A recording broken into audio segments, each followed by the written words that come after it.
মহান শহীদ ও আন্তর্জাতিক মাতৃভাষা দিবস আজ 21শে ফেব্রুয়ারিতে শহীদ মিনারে ভাষা আন্দোলনের বীর শহীদদের প্রতি বিনম্র শ্রদ্ধা জানাচ্ছেন সর্বস্তরের মানুষ।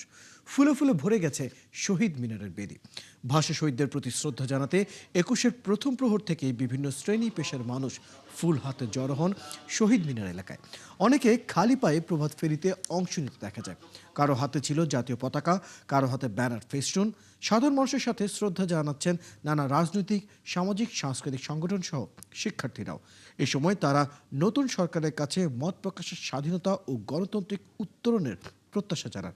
এছাড়া ভাষার চেতনা ছড়িয়ে দেওয়ার পাশাপাশি বাংলা ভাষার অপব্যবহার রুখতে প্রত্যয় জানান তারা।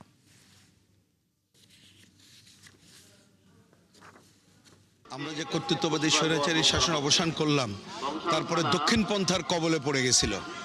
তা নির্বাচনের মধ্য দিয়ে দেশবাসী তাদের বিরুদ্ধে রায় ঘোষণা করেছে। সেই বিবেচনায় আমাদের আবার নতুন করে 21 মানে মাথা নত না করা, একটা অসাম্প্রদায়িকতা, গণতন্ত্র এবং প্রগতির চেতনা নতুন করে জাগ্রত হওয়ার স্বপ্ন আমাদেরকে দেখিয়েছে। আমরা বাংলা ভাষায় কথা বলছি। আমরা প্রতি বছর এখানে আসি। আমার এখানে আসতে খুবই ভালো লাগে। Language, of course, is the foundation of human culture all across the world, and it's very good that the Bangladeshi people are put the emphasis on preserving their language and therefore their own identity and heritage. আমি আমার যথাসাধ্য চেষ্টা করি বাংলার সম্মান সর্বক্ষেত্রে রক্ষা করার জন্য, শুদ্ধ বাংলা বলার জন্য। বাংলার সাথে অনেক আরবি, ফার্সি, ইংরেজি অনেক ভাষায় ব্যবহার করি, সেগুলো আমাদের ভাষার অংশ হয়ে গেছে। কিন্তু